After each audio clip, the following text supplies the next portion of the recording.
और सुशिक्षित हनुमान जी महाराज विनम्रता से भरे हुए हैं।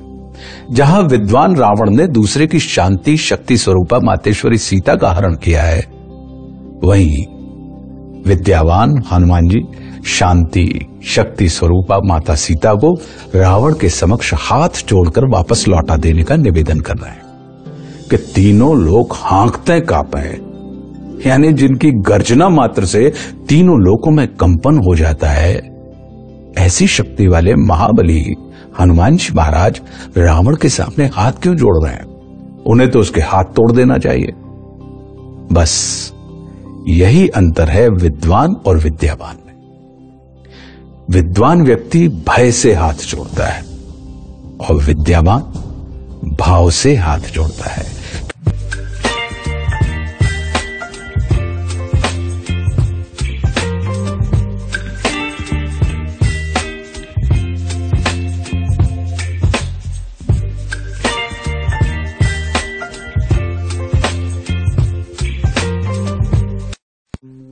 अतुलित बलधामम हेम शैलाभ देहम धनुजवन कृशानम ज्ञानी नामाग्रगण्यम सकल गुण निधानम वानराणाम देशम रघुपति प्रिय भक्तम वात जातम नमामि। आज रुद्र के 11वें अवतार परम पूज्य हनुमान जी महाराज का जन्मोत्सव है। वे भक्ति शक्ति युक्ति मुक्ति अर्पण समर्पण एक निष्ठता के प्रतीक ही नहीं पर्याय भी है। रामचरितमानस में 7 कांड हैं, जिसके 6 कांडों में परमात्मा श्री राम के चित्त चरित्र चिंतन का उल्लेख किया गया है, लेकिन एक कांड जिसे हम सभी सुंदर कांड कहते हैं, उसमें भगवान नहीं अपितु भक्त राज परम पूज्य हनुमान जी महाराज के कृतित्व का वर्णन किया गया है कि वे कैसे लंका पहुंचते हैं और लंका पहुंचकर वे क्या करते हैं, कैसे करते हैं, इसका उल्लेख है। सुंदरकांड में हमें पता चलता है कि विद्वान और विद्यावान अर्थात हाईली क्वालिफाइड और वेल क्वालिफाइड में क्या अंतर है। रावण हाईली क्वालिफाइड है, उच्च शिक्षित, और परम पूज्य हनुमान जी महाराज वेल क्वालिफाइड है, सुशिक्षित। उच्च शिक्षित व्यक्ति अपनी विद्वत्ता के अहंकार में अकड़ा हुआ है और सुशिक्षित हनुमान जी महाराज विनम्रता से भरे हुए हैं। जहां विद्वान रावण ने दूसरे की शांति शक्ति स्वरूपा मातेश्वरी सीता का हरण किया है, वहीं विद्यावान हनुमान जी शांति शक्ति स्वरूपा माता सीता को रावण के समक्ष हाथ जोड़कर वापस लौटा देने का निवेदन कर रहे हैं कि तीनों लोग हाँकते कांपे, यानी जिनकी गर्जना मात्र से तीनों लोकों में कंपन हो जाता है, ऐसी शक्ति वाले महाबली हनुमान जी महाराज रावण के सामने हाथ क्यों जोड़ रहे हैं? उन्हें तो उसके हाथ तोड़ देना चाहिए। बस यही अंतर है विद्वान और विद्यावान में। विद्वान व्यक्ति भय से हाथ जोड़ता है और विद्यावान भाव से हाथ जोड़ता है, क्योंकि विद्यावान को प्रत्येक हृदय में परमात्मा दिखाई देता है।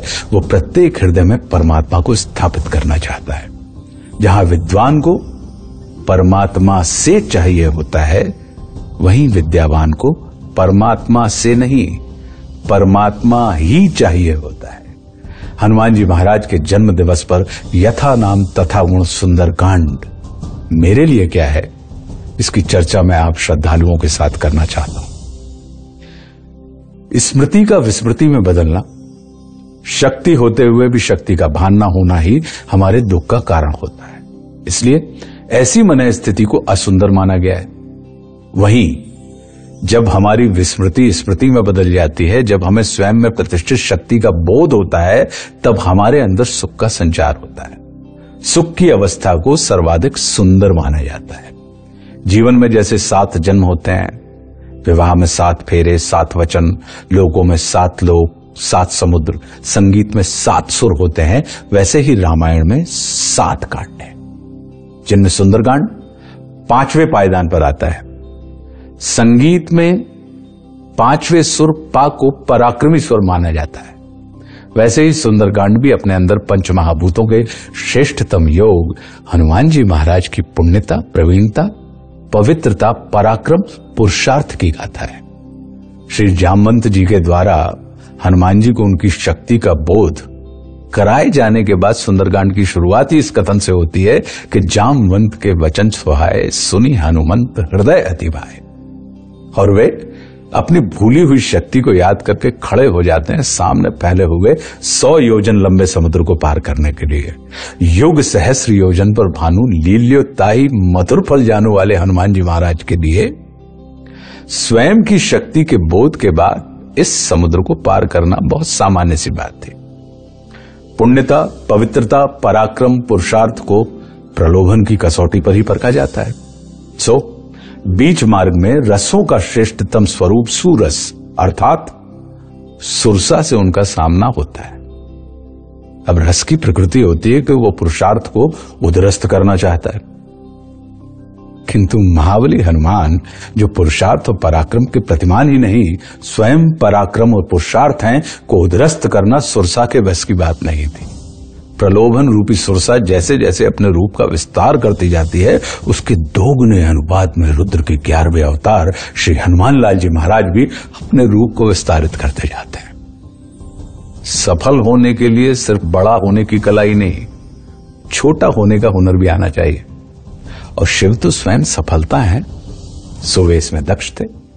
साथ ही वे प्रलोभन की प्रकृति से भी भलीभांति परिचित थे कि प्रलोभन या सुरस सदैव विशाल, विराट, शक्तिशाली की ओर ही आकर्षित होता है।